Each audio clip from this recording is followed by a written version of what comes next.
on the season finale of On the Spot.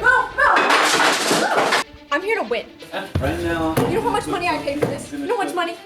In this week's challenge, our contestants will have to transform a selection of questionable ingredients into a culinary masterpiece.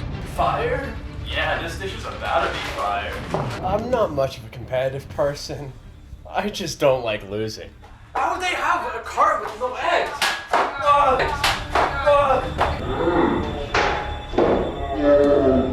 Yeah, no, I've been training. More like kind of like Rocky, but not like Rocky 5 though. That shit was ass. Wait, guys, peanuts are vegan, right?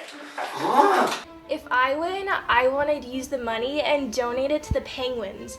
I want to get them heated blankets. I hear it's like seriously cold in Antarctica. I don't know what we're. Spicy buffalo! There's a buffalo in here. We need to save him. We're talking about stovetop sautéing, microwavable meltdowns, and pantry panic, all rolled into one sizzling showdown.